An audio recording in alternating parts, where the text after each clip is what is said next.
Hello दोस्तों, स्वागत है आपका अपना YouTube channel Sunil sir educational में। दोस्तों आज हम बताने जा रहे हैं जातीय उद्भवन। जातीय उद्भवन कैसे होता है, कैसे एक प्रजाति से नई प्रजाति का निर्माण होता है, कैसे जानेंगे कि प्रजातियां बदल गई या फिर प्रजातियां नहीं बदली है।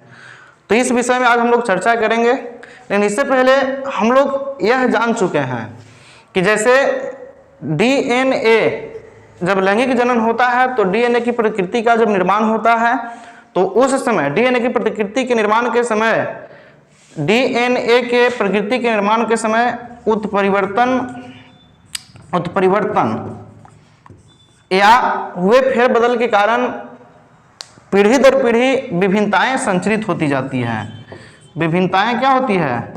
विभिन्नताएं संचरित होती जाती है और यही विभिन्नता संचरित होकर धीरे धीरे हर पीढ़ी में विभिन्नताएं अनुवंशागत होती है। मतलब एक पीढ़ी से दूसरी पीढ़ी में, दूसरी से तीसरी में, तीसरी से चौथी में, चौथी से पांचवी में, और ऐसे पीढ़ी दर पीढ़ी हमेशा संचरित होगा। और कई पीढ़ियों के बाद एक नई प्रजाति का निर्माण हो जाता है, एक नई जातियां का निर्माण हो जाती है, जिसको हम लोग कहते हैं सूक्ष्म विकास। क्या कहेंगे? सूक्ष्म विकास। सूक्ष्म विकास यानी कि विभिन्नताओं को पीढ़ी दर पीढ़ी संचरित होने के बाद कई पीढ़ियों के बाद जीवों में जो विकास उत्पन्न होता है उसी को हम लोग जीव विकास, जो सूक्ष्म विकास कहते हैं। क्यों सूक्ष्म विकास इसका नाम क्यों है? क्योंकि यह एक ही बार में नहीं होती है, यह कई पीढ़ियों के बाद, मतलब धीरे धीरे 10 पीढ़ी, 50 पीढ़ी, 100 पीढ़ियों, 20-200 पीढ़ियों के बाद तब जाकर के एक नई जाति का निर्माण कर लेती है। और इसलिए इस विकास को हम लोग कहते हैं सूक्ष्म विकास। क्या कहेंगे? सूक्ष्म विकास। अब हम लोग चलते हैं जातीय उद्भवन की ओर। तो जातीय उद्भवन कैसे होगा, कैसे हम लोग जानेंगे कि एक नई प्रजाति बना या फिर नई प्रजाति नहीं बना? क्योंकि विभिन्नताएं तो हमेशा संचरित होगा, पीढ़ी दर पीढ़ी संचरित होते रहेगा। तो कैसे पता चलेगा कि नई जाति का निर्माण हुआ या फिर नहीं हुआ? तो इसके लिए जातीय उद्भवन को समझने के लिए हमको इससे पहले समझना होगा एक उदाहरण। क्या समझना होगा? एक उदाहरण को समझना होगा। तो उदाहरण को कैसे समझेंगे? तो इसके लिए हम एक भृंग की उदाहरण लेते हैं। भृंग, पहले भी भृंगों की उदाहरण हम ले चुके हैं और फिर इस बार भृंगों की उदाहरण लेते हैं। तो मान लेते हैं कि एक बहुत बड़े क्षेत्र पर, बहुत बड़ी आबादी पर, एक बहुत बड़ी आबादी भृंगों की थी। एक बहुत बड़े सतह पर, क्षेत्र पर एक भृंगों की बहुत बड़ी आबादी है। भृंगों की क्या है? बहुत बड़ी आबादी है। ऐसे मान लेते हैं कि एक बहुत ही बड़े क्षेत्र पर अधिक संख्या में भृंग हैं, निवास करते हैं। ये आपस में जनन करेंगे तो अपने जैसे ही भृंग की उत्पत्ति करेंगे। लेकिन भृंग की जब उत्पत्ति करेंगे फिर भी उनमें कुछ न कुछ अंतर होता है, क्योंकि लैंगिक जनन से उत्पन्न संतान में कुछ कुछ अंतर पाई जाती है। एक समान होगा, भृंग का उत्पन्न संतान भृंगे होगा, लेकिन फिर भी इनमें कुछ न कुछ अंतर होगा। इस प्रकार से मान लेते हैं कि एक बड़ी आबादी क्या है? भृंगों की है। एक जगह पर बड़ी क्षेत्र में बड़ी आबादी में भृंग है। ऐसे मान लिया कि एक भृंग की टोली है जो बहुत बड़ी आबादी पर निवास करती है। अब यह भृंग की बड़ी आबादी एक ही स्थान पर है और एक ही प्रजाति के है, एक ही प्रजाति के है और क्या है? एक ही जगह पर है, एक ही क्षेत्र पर है। लेकिन होता क्या है कि इस वातावरण में, इस संसार में, इस पृथ्वी पर हमेशा बहुत सारे भौगोलिक परिवर्तन होते रहते हैं। नए नए प्रकार की परिस्थितियां बदलती रहती है, वातावरण परिवर्तन होते रहते हैं। तो मान लेते हैं कि इन भृंगों की बड़ी क्षेत्र की आबादी पर बीच में कभी कभी होता है कि नदी बन गया, नाला बन गया या फिर पहाड़ बन गया। तो मान लेते हैं कि इसके बीच में एक नदी बन गया। ये क्या हो गया? एक नदी हो गया। पहले से पूरे क्षेत्र पर भृंग था, लेकिन किसी कारणवश भौगोलिक परिवर्तन के कारण या तो बीच में नदी बन गया, या फिर हो सकता है कि पर्वत बन जाए, पर्वत भी हो सकता है, पर्वत हो जाए। इस प्रकार अब भृंग 2 भागों में बट गया। मतलब एक नदी के इस पार पहला भाग और नदी के उस पार क्या हो गया? दूसरा भाग। यानी कि अब जो भृंग थे पहले से एक ही आबादी में और एक ही प्रजाति का था, और अब वो 2 भागों में बट गया कि नदी के इस पार और एक हो गया नदी के उस पार। अभी भी एक ही प्रजाति के हैं लेकिन 2 भाग में बट गया, एक नदी के इस पार हो गया, एक नदी के उस पार हो गया। तो हम लोग जानते हैं कि वातावरण परिवर्तन होता है, भौगोलिक परिवर्तन होते रहता है।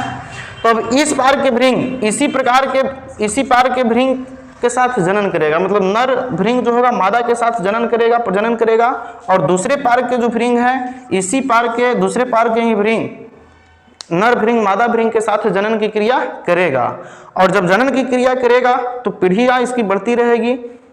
50 साल के बाद, 100 साल के बाद नई नई पीढ़ियों का विकास होगा। एक पीढ़ी से दूसरी पीढ़ी, दूसरी से तीसरी, तीसरी से चौथी, चौथी से पांचवी, छठी, सातवीं, ऐसे इधर के भृंग भी पीढ़ियां बदलेगी और इधर के भृंग की भी पीढ़ियां बदलेगी। तब हो सकता है कि इनकी जो पीढ़ियां होगा, हम बताएं अभी कि विभिन्नताएं पीढ़ी दर पीढ़ी संचरित होगा, और संचरित होने के बाद कई पीढ़ियों के बाद एक नई प्रजाति का निर्माण होगा। क्या होगा? एक नई प्रजाति का निर्माण होगा। लेकिन हो सकता है कि इधर के भृंग आपस में प्रजनन करते रहें और 50 पीढ़ी, 30 पीढ़ी, 100 पीढ़ी के बाद इधर की प्रजातियां और इधर भी नई 50 पीढ़ी, 100 पीढ़ी के बाद बदलेगा। तो इधर की प्रजातियां हो सकता है कि इधर की प्रजाति से बदल भी सकता है और नहीं भी बदल सकता है, मतलब चेंजिंग हो भी सकता है और चेंजिंग नहीं भी हो सकता है। मतलब यदि यही प्रजाति आपस में प्रजनन करती रही और दोनों तरफ वातावरण, पूरी परिस्थितियां में एक ही समान रहा, वातावरण चेंज नहीं हुआ, परिस्थिति परिवर्तन नहीं हुआ, तो दोनों की प्रजाति एक ही रहेगा। लेकिन हो सकता है कि नदी के इस पार की वातावरण अलग है और नदी के उस पार का वातावरण क्या हो गया? चेंज हो गया, बदल गया, अलग हो गया। तो इस प्रकार के जो भृंग पीढ़ियां दर पीढ़ी उत्पन्न होगा वो दूसरे पार के भृंग से अलग हो जाएंगे, इधर की पीढ़ियां जो उत्पन्न होगी उसको से क्या होगा? अलग हो जाएगा। तो अब मान लेते हैं, कैसे पता करेंगे कि प्रजातियां एक ही है कि प्रजातियां बदल गया? कई पीढ़ियों के बाद प्रजाति बदल गया या फिर प्रजाति एक ही है, कैसे पता करेंगे? तो इसके लिए मान लेते हैं कि इस पार के एक भृंग नर भृंग, कौन भृंग? नर भृंग, इस पार के मादा भृंग के साथ आकर के प्रजनन करें, किसी कारणवश पहुंच जाए, और पहुंचने के बाद या फिर उसको ले जाकर के प्रजनन कराया जाए, और प्रजनन कराने के बाद क्या हुआ? इस पार के एक नर भृंग इस दूसरे पार के मादा भृंग के साथ, या फिर इस पार के नर मादा भृंग दूसरे पार के भृंग के साथ आपस में प्रजनन करेगा। और प्रजनन करने के बाद यदि संतान उत्पत्ति हुई, संतान